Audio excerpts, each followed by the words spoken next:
안녕하세요. 베아트리체의 책 산책입니다. 얼마 전에 빅마우스라는 드라마가 상당한 시청률을 기록하며 인기리에 마쳤는데요. 과연 누가 빅마우스일까? 마치 세상 모든 일을 꿰뚫어보고 있는 듯 전지전능에 가까운 저 보이지 않는 손은 누구인가? 물음표와 느낌표를 달아가며 참 재미있게 시청했던 기억이 납니다. 많은 분들이 눈치채셨겠지만 드라마 빅마우스는 오늘 여러분과 함께할 조지 오웰의 소설 1984에 등장하는 빅브라더를 모티브로 삼은 캐릭터인데요. 1984에서 빅브라더는 사실 당이 제 존재를 세상에 드러내기 위해 뽑은 허수아비입니다. 그의 기능은 집단에 대해서보다는 개인에 대해서 쉽사리 느낄 수 있는 사랑, 공포, 존경, 감동 등을 한 곳에 모으는 초점으로서의 역할을 하는 것이죠. 1984를 읽고 저는 빅브라더가 이상한 나라의 앨리스에 나오는 서쪽 마녀라고 생각했어요. 상상 속에서는 너무나 무섭고 두려운 존재지만 진실을 알고 나면 너무너무 힘없고 초라한 모습에 헛웃음이 나오는, 저희 부모님 세대에게 빅브라더가 뭐냐고 묻는다면 어떤 대답을 하셨을까요? 김일성? 박정희? 아니면 미국이나 소련 같은 당시의 초강대국? 어린아이들에게 묻는다면요? 초통령이라 불리는 연예인이나 게임 속 캐릭터를 말했겠죠. 남편에게 빅브라더가 뭐냐고 물었더니 1초의 망설임도 없이 빅데이터라고 하더라고요. 빅데이터를 가진 자가 세상을 지배한다나요? 그럼 구글이나 아마존, 이런 데이터 기업들이 빅브라더인가요? 네, 시대마다 또 세대에 따라 각자 처한 상황에 따라 빅브라더에 대한 해석은 달라지겠죠. 저자 조지 오웰은 우리에게 동물농장과 1984로 잘 알려진 영국 작가입니다. 14살에 이튼스쿨에 입학해 장학생으로 교육받았고 졸업 후에는 버마, 지금의 미얀마에서 왕실 경찰로 근무했었죠. 그러나 식민체제와 제국주의에 대한 혐오감을 견디지 못해 5년 만에 경찰직을 그만두고 런던과 파리로 작가 수업을 떠납니다. 1936년 스페인 내란 때 공화파를 지지하며 의용군으로 참전하기도 했던 그는 1945년 스탈린주의에 대한 정치 우화, 동물농장으로 큰 명성을 얻고 1948년 마침내 마지막 작품이자 대표작인 1984를 탈고하게 됩니다. 1984는 전체주의가 지배하는 가상의 미래 세계를 배경으로 인간성을 지키려는 마지막 한 남자를 그린 소설인데요. 오웰은 20세기 반유토피아 문학을 1984에서 소름 끼칠 만큼 잔인하게 그려놓았습니다. 중세의 그리스도교적 속박에서 벗어난 토머스 무어의 유토피아나, 톰마소 캠파넬라가 쓴 태양의 나라, 요하네스 안드레의 기독교국 등은 당시 사회를 비판했지만 앞날의 세계에 대해서는 자신감과 희망을 가지라는 비전을 제시했는데요. 하지만 20세기에 등장한 러시아 작가 자마틴의 우리들이나 헉슬리의 멋진 신세계, 그리고 오웰의 1984는 16, 17세기에 나온 이상을 향한 유토피아 문학에 대한 반유토피아 문학이었습니다. 그들은 다 같이 무력하고 희망 없는 현대인을 그렸고 따라서 인간이란 하나의 사회 구성원에 불과할 뿐 개성도 특성도 없는 천편일률적 꼭두각시들인 것이었죠. 그들이 본질적으로 문제 삼은 것은 인간이 미래에 어떤 형태로 변질될 것인가 하는 점과 역사적 모순성을 설명하고자 하는 데 있었습니다. 또한 과연 인간이 자신이 인간이라는 사실을 잊을 수 있을까 하는 점이었죠. 다시 말해 자유, 존엄성, 성실성, 사랑 등을 열망하는 마음을 상실할 만큼 인간성이 변질될 수 있을까 하는 것이었습니다. 여러분은 어떻게 생각하세요? 우리는 1948년에 오웰이 상상했던 미래인 1984년을 훨씬 넘어 2022년 현재에 살아가고 있습니다. 그가 상상한 전체주의 지배 체제가 아니라는 점에서 당이 인간의 마음을 지배함으로써 진실을 지배하는 사회, 당이 사상 통제와 과거 통제를 정치 철학으로 삼고 과거 역사의 날조, 개인의 사생활 및 인간성 말살을 일삼는 사회, 그렇게 인간에게서 자유, 평등, 진실, 사랑 등을 박탈해 짓밟아버리는 이야기 속 사회가 아니라는 점에서 그의 소설은 단순한 허구라고 말할 수 있을까요?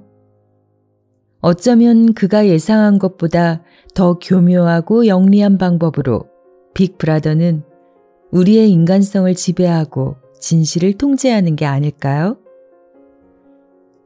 그리스인 조르바가 지적한 것처럼 우리가 묶인 줄은 다른 사람들이 묶인 줄보다 좀 긴 것일 뿐 긴 줄 끝에 매달려 있으니까 이리저리 다니고 그리고 그걸 자유라고 생각하는 건 아닐까요?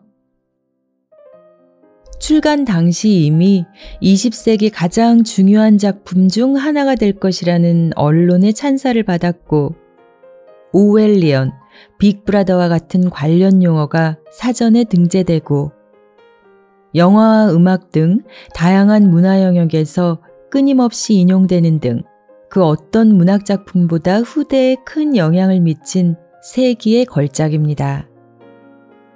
2009년에는 뉴스위크가 선정한 역대 세계 최고의 명저에 톨스토이의 전쟁과 평화에 이어 두 번째로 이름을 올린 진정한 의미의 현대 고전 조지 오웰의 1984로 오늘 산책을 시작하겠습니다. 본문 먼저 조금 들어보실게요. 과거란 변할 뿐만 아니라 계속해서 변해가는 것이었다.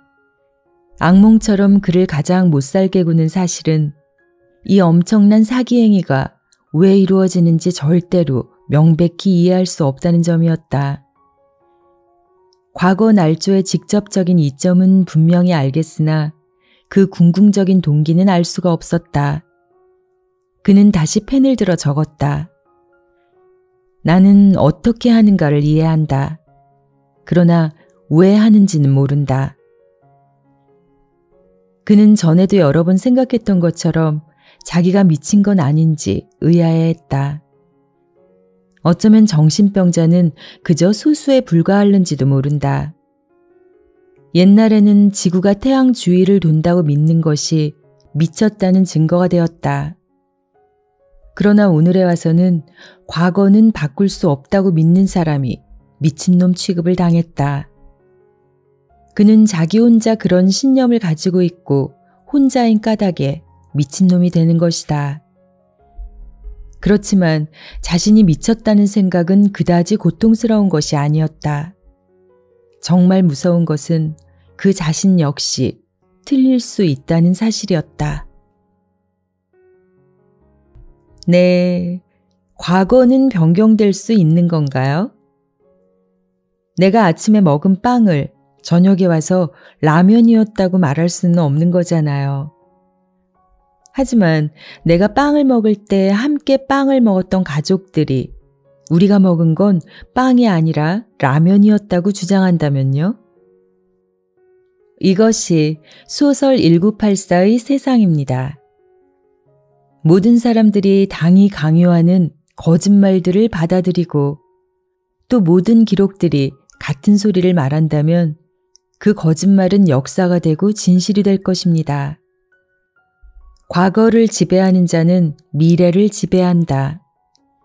현재를 지배하는 자는 과거를 지배한다고 소설 속 당의 슬로건은 말하죠. 그렇지만 주인공 윈스턴은 과거는 본질적으로 변경될 수 있는 것임에도 결코 변경된 일이 없었다고 주장합니다.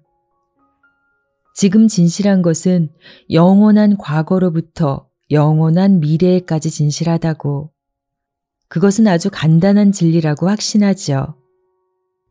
다만 주인공이 한 가지 무서워하는 게 있습니다.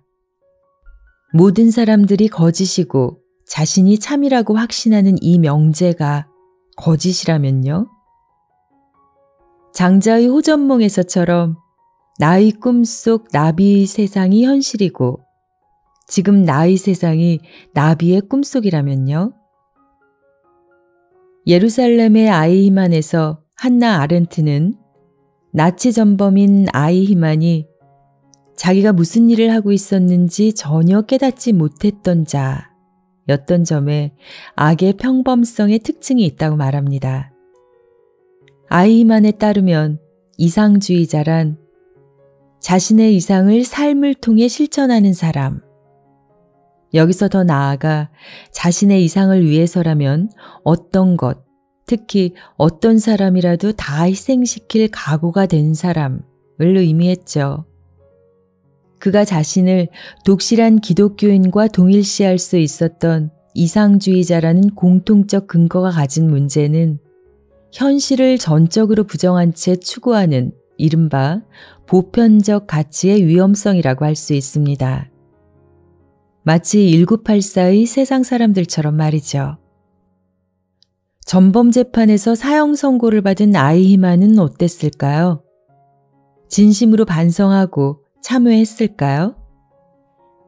그는 한때 자기가 의무로 여겼던 것이 이제는 범죄로 불리게 되었다는 것을 알았고, 그래서 그는 이러한 새로운 판단의 규칙을 마치 단지 또 하나의 언어 규칙에 불과한 것처럼 받아들였다고 해요.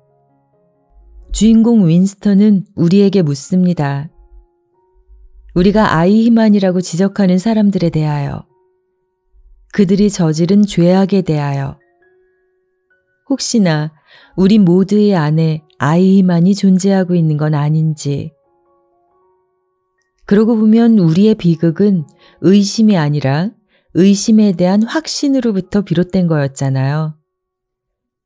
셰익스피어의 4대 비극인 오셀로의 비극은 의심으로부터 비롯된 게 아니죠. 알에 대한 확신으로부터 비롯된 겁니다. 남을 의심한다고 무조건 비극에 이르는 건 아닙니다. 남에 대한 자신의 의심, 그 암을 확신할 때 비로소 비극은 시작되죠. 사랑 때문에 생긴 질투가 자신이 알고 있는 의심에 대한 확신을 불러오면서 비극이 시작된 오셀로의 경우처럼 말이죠.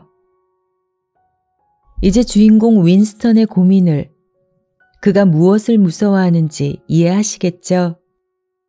토머스 머튼의 말처럼 우리는 선한 사람이 됨이 곧 그리스도의 살인자를 뜻할 수도 있다는 사실을 언제나 깨달을 수 있을까요? 본문 조금 더 들어보실게요. 그가 기억하기에 어머니는 특별히 비범하지도 않았고 지성이는 더욱이 아니었다. 그러나 어머니가 따르는 기준이 개인적인 것이었기 때문에 고매하고 순결한 면이 있다고 여겨졌다. 그녀의 감정은 그녀의 것이었고 외부로부터 영향을 받지 않았다. 어머니는 효과가 없는 일이라고 해서 무의미하게 여기지는 않았다. 누굴 사랑한다면 끝까지 사랑하고 아무것도 줄 것이 없을 때도 사랑만은 주어야 했다. 동생이 초콜릿을 다 빼앗기자 어머니는 아이를 품에 꼭 안았다. 그것은 소용없는 행동이었고 무슨 변화가 있을 리도 없었다. 또 없어진 초콜릿이 생기지도 않을 것이고 아이의 죽음이나 어머니의 죽음을 막을 수도 없었다. 그러나 어머니의 그 행동은 당연한 듯 했다. 배에 타고 있던 피란민 여자도 품에 아이를 품고 있었지만 총알을 막는 데는 종이 한 장만큼의 효과도 없었다. 당이 행하는 끔찍스러운 일은 단순한 충동이나 단순한 감정은 아무 소용없다고 하면서도 동시에 물질 세계에 대한 사람의 모든 힘을 박탈해버리는 것이었다. 일단 사람이 당의 소나기에 잡히면 느낀 것이나 느끼지 못한 것이나 행동한 것이나 행동하지 못한 것이나 문자 그대로 아무 차이가 없었다. 그에게 일어난 것은 무엇을 막론하고 사라졌고 그와 그의 활동도 다시는 전해들을 수 없었다. 그는 역사의 흐름에서 깨끗하게 제외되는 것이다. 그러나 두 세대 전 사람들은 이런 사실을 별로 중요하게 여기지 않은 듯 했다. 그 이유는 역사를 변조하려 들지 않았기 때문이다. 그들은 각자의 충성심에 따라 행동했고 또 그것을 의심하지도 않았다.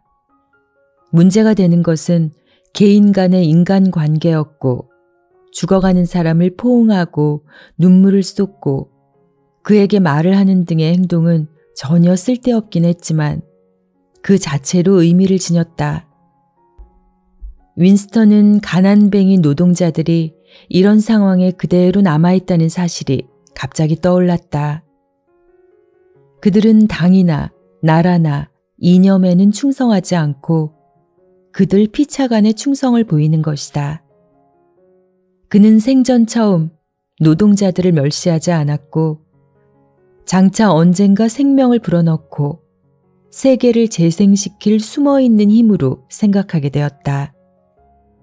노동자들은 인간성을 가지고 있다. 그들의 내부는 굳어있지 않았다.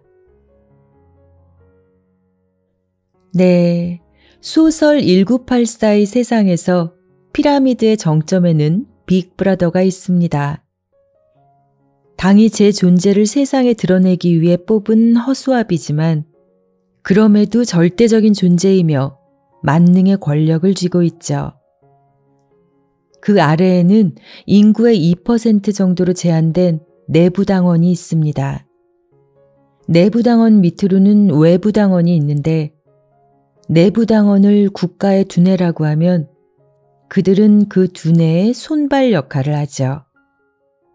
그 밑으로는 우리가 입버릇처럼 노동자라고 부르는 전체 인구의 85%에 달하는 벙어리 대중이 있습니다. 굳이 분류하자면 노동자는 하층 계급이죠.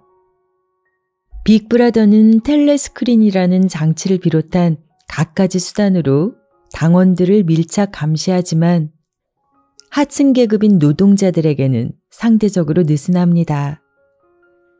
지배계층에게 있어 대중은 어떤 의견을 갖든 말든 관심 밖의 일로 취급되죠.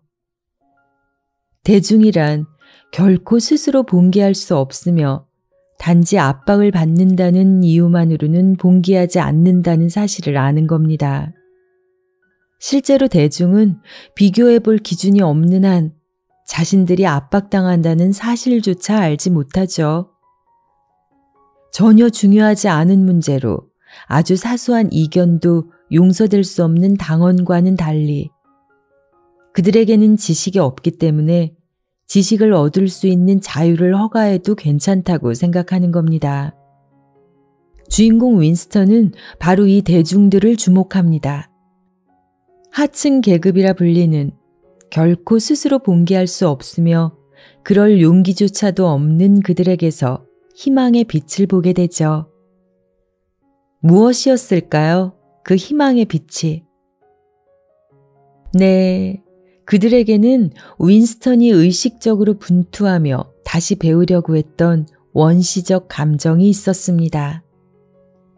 전혀 쓸데없지만 그 자체로 의미를 지닌 바로 인간성을 가지고 있었죠. 그들의 심장은, 양심은 굳어있지 않았던 겁니다. 조르조 베르나노스의 어느 시골 신부의 일기를 보면 점차 잊혀져가는 고해에 대한 어느 신부님의 고백이 이렇게 쓰여 있습니다. 전혀 고백을 안 하는 것이 그렇게도 쉬우니 그러나 더 나쁜 것이 있다. 잣달한 거짓말, 핑계들, 모호한 말들이 양심을 에워싸고 서서히 굳어가는 것이다. 습관이 되어버리고 시간이 흐르면 아무리 우둔한 사람이라도 더할 나위 없이 추상적일 뿐인 그들 고유의 언어를 온전히 만들어낸다. 그럼 고백에서 무엇이 남겠는가? 고해는 그저 양심의 겉껍질을 훑을 뿐 양심의 내부 분해라고는 차마 단정짓지 못하겠다. 양심은 차라리 화석이 되어가는 것이다. 그렇죠. 굳이 1984의 세상이 아니더라도 지금 우리의 양심이, 우리 심장은 굳어있지 않다고 당당하게 말할 수 있는 사람이 몇이나 될까요? 소설 1984에서는 마지막 인간성을 지닌 주인공 윈스턴마저 빅 브라더를 사랑한다고 고백하며 생을 마감합니다. 그럼에도 저자가 우려한 디스토피아의 세상이 아직까지 현실화되지 않은 것은 주인공 윈스턴이 희망을 두었던 대중들의 빛이 살아있었기 때문이겠죠. 영화 택시 운전사에서, 한강의 소설에서, 김수환 추기경의 회고록에서 서슬퍼런 독재에 맞서 아닌 건 아니라고 외칠 수 있는 이들은 바로 얻어맞고 고문당하고 끌려가던 벗들의 피 묻은 얼굴을 보고 손이 떨리고 노여움에 치가 떨려본 힘없는 대중들이었습니다. 용기란 두려움이 없는 것이 아니라 두렵지만 그보다 더 소중한 것이 있음을 아는 것이라는 말로 오늘 산책을 마치겠습니다. 삶을 변화시키는 책 한 권의 기적, 베아트리체의 책 산책이었습니다.